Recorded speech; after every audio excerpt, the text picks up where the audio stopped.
برای گفتگوی بیشتر در این مورد محمد صابر احمدزی رئیس نهاد جهانی جوانان آشنا با ما هستند. آقای احمدزی خوش آمدید. در آغاز در مورد این نهاد بگویید که هدف شما از ایجاد این برنامه و این نهاد چی است؟ بسم الله الرحمن الرحیم. نخست از همه سلام و احترامات به بینندگان تلویزیون طلوع. برنامه ما تقریبا از یک و نیم سال میشه که فعال شده، یعنی از ماه جنوری 2016 البته این فعالیت شروع شده و برنامه طوری است که ما همراه یکی از کمپانی بین‌المللی که البته اینا هم رپرزنتیتیو داره در افغانستان، همراهشان یک تفاهم نامه داریم و به نام افغان مید گرانتس که یعنی به نام کمک های ساخت افغانا یک پروژه را ما برای انداختیم و پروگرام طوری است که ما تقریبا 80% مثلا به کمپنیایی که میخواین در استاندارد شوند امرایشان ما کمک میکنیم که به اصطلاح کمک های 80% البته ما برشان میتیم و در پالوی ازی اونام تقریبا یک 20% کنتریبیوشن خودشان داره، یعنی سهم خودشان داره، به خاطر ازی که اونام بتانن که مثلا برایشان خیلی مهم باید بی باشه که اینا مثلا بتانن که خود در رأس درست استاندارد داخل بسازن. این شرکت ها چگونه دسته‌بندی میشه که تصدیقنامه شما برای اینا توضیح کنین و کدام شرکت ها در اولویت کار شما قرار داره؟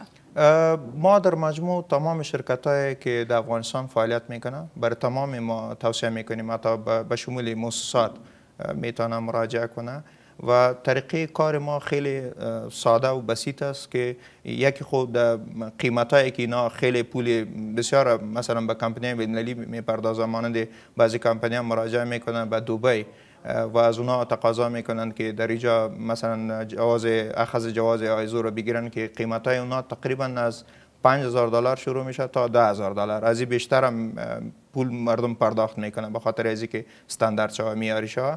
ولی از ما پروگرام ما که است تقریبا در حدود 80% کمک داریم البته از طرف مؤسسه و 20% کنتریبیوشن یا سهم اونا می باشن و تمام کمپنی ها میتونن که در این استاندارد مثلا مراجعه کنن و بگیرن. البته از طریق خیلی رای آسان است. در پالی از این ما برشان کسایی که مثلا در این عرصه کار میکنن برای ما خارجی اکسپرت است، یعنی مسلکی هستن و اونا البته سرتیفای هستن که تصدیق شده اداره ارقا که در لندن است از طرف ازو هستن.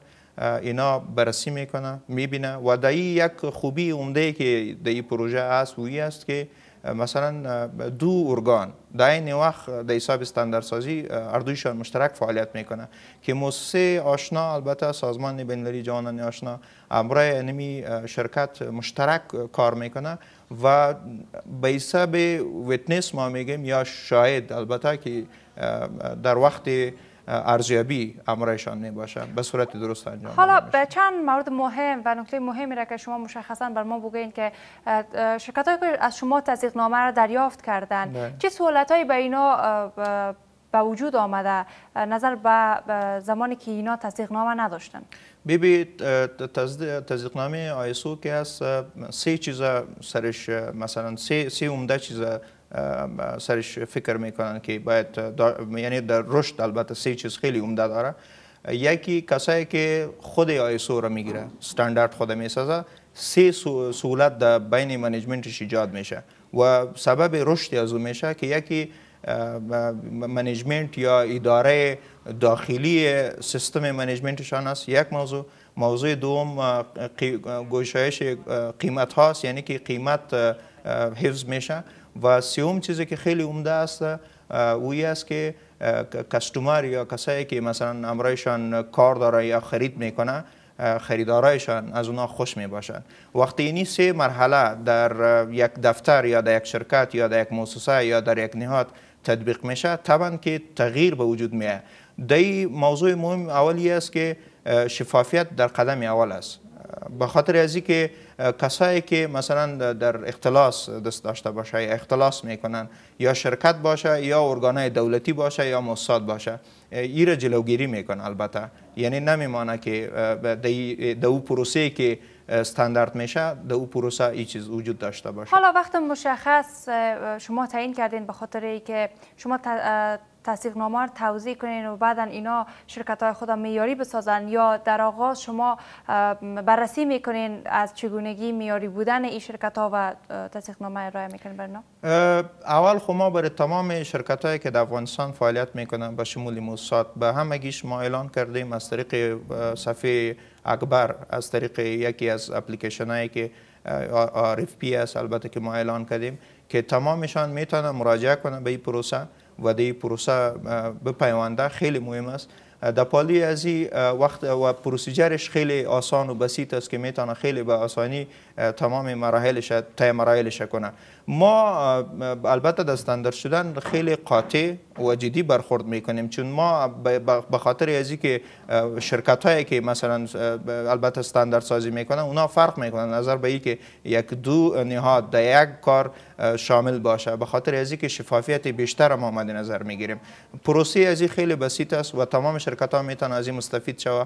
در مثلا استانداردهای مختلف ما داریم که مثلا میتونه از اینا بگیره و در پالی ازی بسیاری شرکت هایی که مثلا تولید دارن در افغانستان، اونا صادرات دارن به خارج، اونا به این چیزا خیلی نیاز دارن، چون اگر دارنده اینمی جوازهای داشته باشن اینا میتونن مثلا در فروش بازاریابی در خود سیستم داخلیشان، در سیستم های بیرونی که اینا میتونن امرای کسایی که خریداری میکنن از اینا یک رابط خیلی خوب و یک سیستم خیلی خوب ایجاد کنن. حالا شرکت هایی که میخواین این تصدیقنامه رو دریافت کنن، اینا باید برابر با چه معیارهایی باشن و چه معیارهای نیاز است به خاطر به دست آوردن این تصدیقنامه؟ خیلی کوتاه جواب بدین.